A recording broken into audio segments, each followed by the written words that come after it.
नमस्कार, मायलेक किचन मध्ये तुम्हा सर्वांचं स्वागत आहे।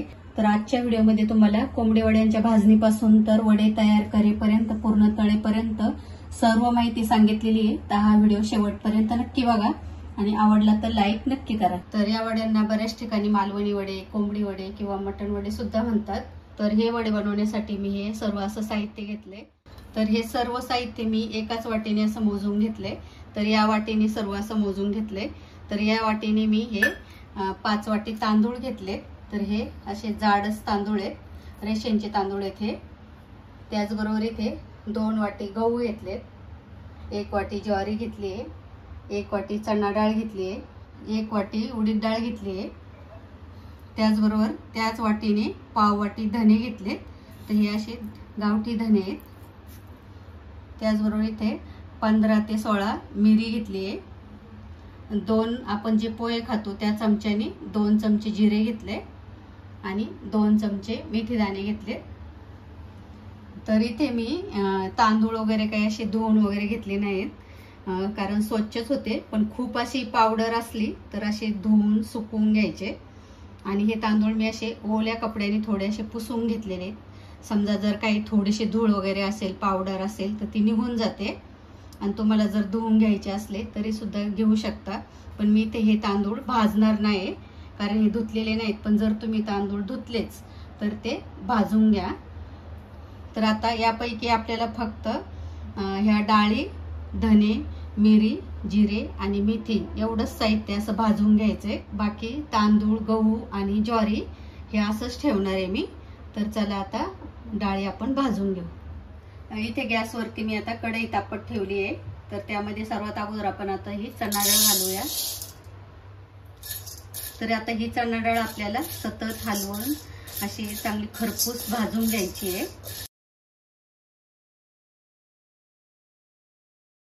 चणा डाळ भाजायला थोडा जरा वेळ लागतो, तर आपल्याला ही सतत चांगली हलवून खरपूस भाजून घ्यायची आहे।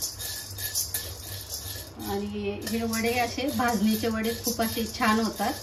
तर हे तुम्ही चिकन मटन बरोबरच खावं असं काही नाही, त्याबरोबर खाल्ले तरी सुद्धा छान लागतात।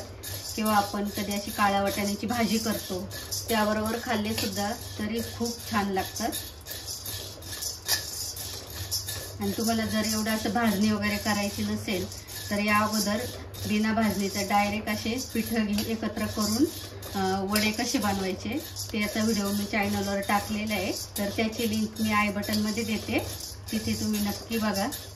तर इथे आपली आता चणा डाळ भाजली आहे। मस्त चणा डाळ अशी भाजत आली की खमंग असा सुगंध येतो आणि असे काही लाल डाग सुद्धा पडले चणा डाळला। तर आता हे आपण काढून घेऊया। तर आता याच कढईमध्ये आपल्याला उडीद डाळ भाजायची आहे। तर उडीद डाळ सुद्धा आपल्याला एकदम अशी मस्त खरपूस भाजून घ्यायची आहे। तर इथे आपली उडीद डाळ सुद्धा चांगली भाजून झाली आहे। तर इथे तुम्ही बघू शकता कशी भाजली आहे ते मी। असा हलकासा कलर बदलतो आणि मस्त एकदम अशी कडकडीत झाली आहे। आता ती सुद्धा आपण काढून घेऊ।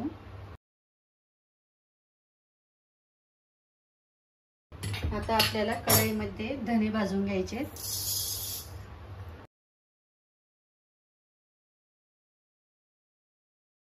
तरी हे गावठी धने आहेत त्यामुळे त्यांचा कलर असा आहे। तर आता इथे धने सुद्धा आपल्याला चांगले खमंग भाजून घ्यायचे। धने आणि जिरे घातल्यामुळे वड्यांना मस्त असा सुगंध येतो, खूप असे टेस्टी होतात वडे। तर धने भाजायला खूप असं जास्त वेळ नाही लागत। आता हे तडतड वाजायला लागले म्हणजे आपले धने आता चांगले भाजून झालेत। ते पण आता आपण काढून घेऊया। तर त्यामध्ये आता आपल्याला ही काळी मिरी घालायची आहे, त्याचबरोबर जिरे आणि जिरे आणि काळी मिरी थोडीशी अशी परतून झाली की आता गॅस बंद करायचा आहे। आणि त्यामध्ये आता ही मेथी घालायची आहे आपल्याला। कढई आपली खूप गरम आहे त्यावरतीच आता ही मेथी भाजून घ्यायची आहे। तर गॅस बंद केल्यावरतीच आपल्याला मेथी घालायची कढईमध्ये, कारण कढई ही खूप गरम आहे। त्यामध्येच मेथी भाजली की ती खूप अशी जास्त भाजत नाही, कारण जास्त खूप भाजली तर मेथी कडवट होते, म्हणून असं गॅस बंद करूनच मेथी भाजायची आहे. तर इथे आपली मेथी, जिरे, काळी मिरी पण चांगली भाजून झाली आहे. ती पण आता आपण काढून घेऊ.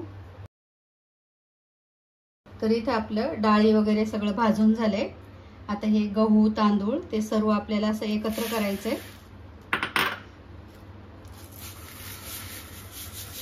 तर इथे आपले तांदूळ आणि हे सर्व साहित्य वाटीने मोजून घेतलं होतं. तर हे सर्व मिळून माझी अशी 1.25 ते 1.5 किलो अशी भाजणी झाली आहे ही. तर तुम्हाला किती भाजणी करायची त्यानुसार असं वाटीचं प्रमाण घ्या, छोटी किंवा मोठी वाटी. जास्त प्रमाणात करायची असेल तर मोठी वाटी, किंवा कमी करायचं असेल तर यापेक्षा पण अजून तुम्ही छोटी वाटी घेऊ शकता. तर आता हे सर्व असं एकत्र केलंय. तर आता हे आपण चक्कीतून किंवा घरघंटीवरून असं दळून आणूया. तर ती भाजणी मी चक्कीमध्ये दळून आणली आहे. तर अशी सरसरीत असं पीठ दळून आणले. खूप असं बारीक सुद्धा नाही दळायचं, म्हणून असे वडे मस्त होतात. तर आता या भाजणीचं पीठ दळून आणलंय आपण. तर याच्यात आपण वडे बनवून घेऊ. तर त्यासाठी आपल्याला आता पीठ मळून घ्यायचंय. तर आता या पिठापैकी आपल्याला किती वडे बनवायचे त्यानुसार आपल्याला पीठ घ्यायचंय. तर इथे मी 4 वाट्या पीठ घेतले. आणि ही भाजणी तुम्ही खूप जास्त असं दळून आणली तरी हे पीठ काही असं लवकर खराब होत नाही. खूप जास्त दिवस सुद्धा पीठ राहू शकतं. तर आता हे आपण 4 वाटे पीठ घेतले. तर त्यामध्ये आता आपल्याला मीठ घालायचंय. आणि त्यामध्ये आता पाव चमचा हळद घालायची आहे. आणि हे पीठ मळण्यासाठी आपल्याला गरम पाणी पाहिजे. तर इथे मी गरम पाणी सुद्धा करून घेतलंय. तर आपण कोमट पाणी करतो त्यापेक्षा जरा असं कडक पाणी करायचंय. आता आपल्याला पीठ मळण्या अगोदर हे आपण हळद, मीठ टाकले. ते सर्व असं पहिलं पाणी टाकायच्या अगोदर व्यवस्थित असं मिक्स करून घ्यायचंय. तर आता हे सर्व व्यवस्थित मिक्स झाले पीठ. तर आपल्याला आता थोडं थोडं पाणी टाकून हे पीठ मळून घ्यायचंय. तर पाणी हे गरम आहे, ते एकदम असं पाणी नाही टाकायचं, थोडं थोडं टाकायचंय. कारण वड्यांचं पीठ हे असं खूप पातळ नसतं. तर आपल्याला हे पीठ घट्टच मळायचंय. तर असं थोडं थोडं पाणी टाकत मिक्स करून घ्यायचं.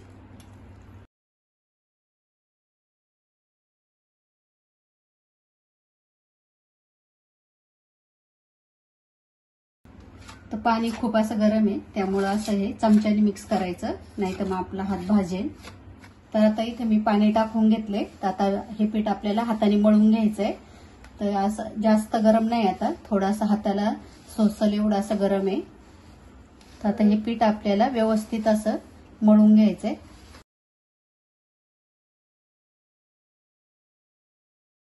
तर इथं आपलं पीठ मळून झालंय. तर इथे तुम्ही बघू शकता किती असं मी घट्ट मळलंय ते. कारण असं खूप पातळ नाही मळायचं, एकदम असं घट्टच मळायचंय. कारण हे पीठ आपण भिजत ठेवणार आहे, मग ते भिजल्यावरती अजून थोडं सैल होतं, त्यामुळे मळताना एकदम असं घट्टच मळायचं जरा. तर यावरती आता आपल्याला तेल टाकायचंय आणि परत एकदा मळून घ्यायचं.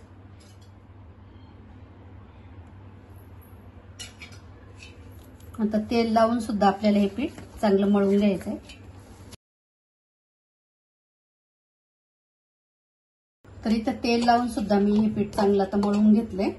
तर इथे मी हे टोपात घालून असं झाकून ठेवायचंय. तर कमीत कमी अर्धा तास आणि जास्तीत जास्त तुम्ही 2 तास जरी भिजत ठेवलं तर जेवढं भिजन तेवढे वडे मस्त असे छान येतात. आता हे आपण अर्धा तास झाकून ठेवू बाजूला. तर इथे 1 तास झालाय आपलं पीठ भिजत होतं. इथे तुम्ही बघू शकता मस्त असं भिजलंय. तर पहिलं असं खूप आपण मळलं तेव्हा एकदम घट्ट होतं, तर आता असं मऊ झालंय चांगलं. तर तुमच्याकडे जर जास्त वेळ असेल तर यापेक्षा जास्त वेळ सुद्धा भिजत ठेवलं तरी पण चांगले होतात वडे. तर आता याचे आपण गोळे करून घेऊ. मस्त आले आपलं पीठ. तर आपल्याला किती मोठे वडे करायचे त्यानुसार असे गोळे करून घ्यायचे. तर थोडासा तेलाचा हात घ्यायचा. आता हा मी बिन तेल लावताच घेतलाय, पण गोळे करताना थोडासा चिटकत असेल हाताला तर असं थोडासा तेलाचा हात घ्यायचा आहे. आणि आपल्याला किती मोठे आकाराचे वडे करायचे त्यानुसार असे गोळे बनवून घ्यायचे. तर थोडे असे गोळे मी बनवून घेते, कारण गोळे बनवून घेतले तर एकीकडे आपण वडे करून दुसरीकडे लगेच असं तळू सुद्धा शकतो. म्हणून असं सुरुवातीला थोडे असे गोळे करून ठेवायचे। तर इथे काही मी पिठाचे असे गोळे करून घेतले, 10-11 असे गोळे करून घेतले। त्याचबरोबर वडे थापण्यासाठी इथे मी बटर पेपर सुद्धा घेतलाय आणि तो असा मी किचनवरतीच ठेवलाय, किचनवरतीच करणार आहे मी। तुम्हाला पाहिजे तुम्ही पोळपट सुद्धा घेऊन करू शकता।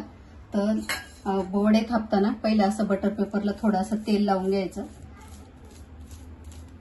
आणि हे पीठ आहे त्याला सुद्धा आपण असं तेल लावून घ्यायचं थोडं हाताला आणि पिठाला, आणि असे हलक्या हाताने हे वडे आपल्याला थापून घ्यायचे। तर वडा हा सर्व बाजूंनी असा सारखा थापून घ्यायचा आहे, कडा पण व्यवस्थित अशा पातळ थापून घ्यायच्यात आणि वडा खूप जाड पण नाही आणि खूप पातळ पण नाही, असं आपल्याला आता थापून घ्यायचं आहे। तर इथे मी खूप असा बारीक गोळा घेतला होता म्हणून हा वडा सुद्धा थोडा बारीक झालाय।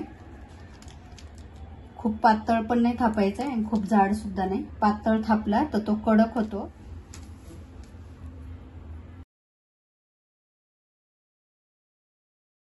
तर अशा प्रकारे मी आता हे जेवढे गोळे केलेत आपण पिठाचे तेवढे सगळे वडे थापून घेते। तर इथे आपले मी सगळे वडे असे थापून घेतले। तर आता आपण ते तळून घेऊ। तर त्यासाठी मी इथे गॅसवरती कढईमध्ये तेल सुद्धा तापत ठेवले।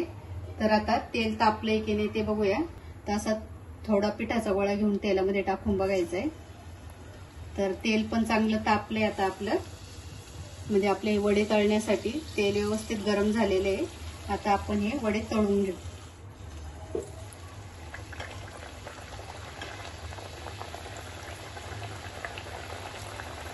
तर इथे मी 3 वडे सोडले। तर खूप अशी जास्त गर्दी पण नाही करायची आहे।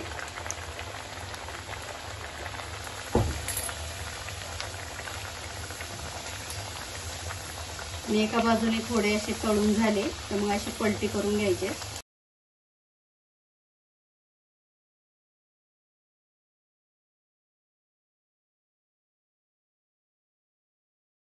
इथे आपले वडे दोन्ही साईडने चांगले तळून झाले, ते आता आपण काढून घेऊ।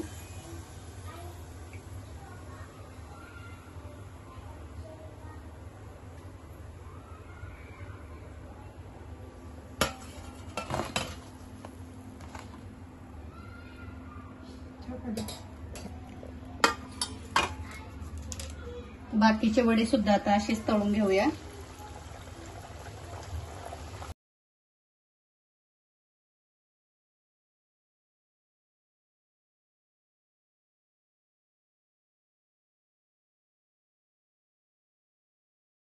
इथे तुम्ही बघू शकता हे वडे सुद्धा किती मस्त फुगलेत आपले। आणि वडे करताना एकदम असे जास्त वडे करून नाही ठेवायचे, थोडेच थापायचे आणि तळून घ्यायचे, किंवा एक थापायचं एक तळून घ्यायचे। कारण खूप करून ठेवले तर मग ते सुकतात, मग व्यवस्थित असे तळले जात नाहीत। तर असे थोडेच थापून घ्यायचे। तर हे वडे सुद्धा आपण काढून घेऊ, मस्त असे तळून झाले।